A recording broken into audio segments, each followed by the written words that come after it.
Assalamualaikum warahmatullahi wabarakatuh. Perkenalkan, saya Banapsat Sapa Solihat, mahasiswa Program Studi Pendidikan Kewarganegaraan Universitas Pendidikan Indonesia. Untuk memenuhi tugas mata kuliah kriminologi, saya akan mengajak teman-teman semua untuk membahas bagaimana bahaya yang harus kita sadari mengenai kejahatan gaya baru pada masa pandemi COVID-19. Seperti yang kita ketahui bahwa pandemi COVID-19 ini berpengaruh pada berbagai bidang kehidupan. Bukan hanya kesehatan, tetapi juga ekonomi, sosial, politik, pendidikan ikut kena dampaknya. Pengaruh ini ternyata menimbulkan berbagai macam kejahatan muncul. Hal ini dapat dilihat dari beberapa faktor, antara lain pemberlakuan PSBB yang menyebabkan orang-orang banyak di rumah, pemotongan gaji atau PHK terhadap karyawan sehingga munculnya ketidakmampuan individu atau kelompok untuk memenuhi kebutuhan ekonomi. Bukan hanya itu, pemberlakuan asimilasi juga ikut andil sebagai faktor meningkatnya kejahatan pada masa pandemi COVID-19. Sesuai dengan konsep yang sangat terkenal bahwa faktor ekonomi merupakan faktor pendorong terkuat untuk seseorang melakukan kejahatan. Misalkan saja pada masa pandemi ini, tidak jarang seseorang untuk memenuhi kebutuhan hidupnya melakukan suatu tindakan kejahatan.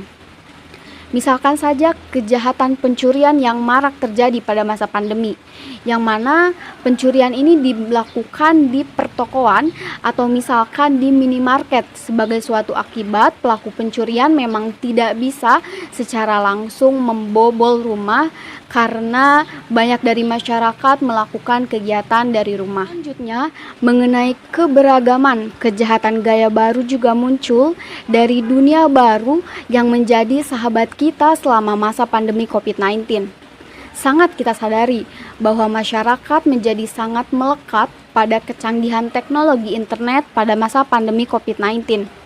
Yang tanpa kita sadari ternyata memunculkan kenaikan kejahatan gaya baru, yakni kejahatan cyber.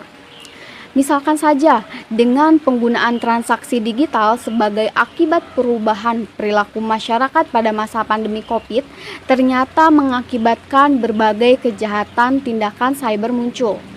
Dalam beberapa literatur juga dikatakan bahwa pandemi COVID-19 ini menjadi konteks berbagai jenis serangan cyber muncul yang ditujukan untuk mencari data, menyebabkan gangguan sampai pemberhentian sistem untuk meminta tebusan, menipu korban, dan bahkan menyebarkan informasi yang tidak benar. Lebih lanjut dari itu, kejahatan lainnya juga bisa kita temukan di media sosial. Antara lain ada pencemaran nama baik dan akses ilegal.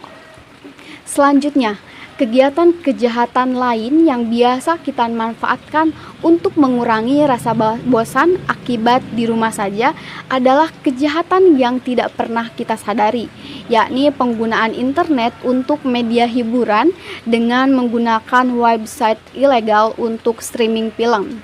Nah, mungkin teman-teman di sini banyak yang melakukannya, bukan? Nah, jadi dalam beberapa kasus memang hal ini terjadi pembajakan film, yang mana film-film ini merupakan film yang berhak cipta yang dilakukan tanpa memedulikan hak cipta itu sendiri, padahal memang hal tersebut sudah diatur dalam undang-undang.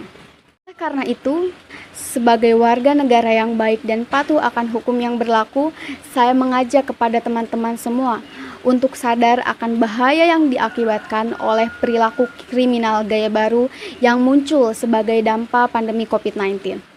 Hindari bahaya kejahatan dengan tetap melindungi diri dan tidak memberikan situasi dan kemungkinan kepada pelaku kejahatan. Mari hadapi pandemi COVID-19 tentunya dengan 3M dan tidak lupa untuk merubah kebiasaan baru dengan melaksanakan hidup yang bijak agar terhindar dari bahaya tindakan kejahatan. Sekian yang dapat saya sampaikan. Saya berharap apa yang saya bahas tadi dapat memberikan kebermanfaat bagi teman-teman semua.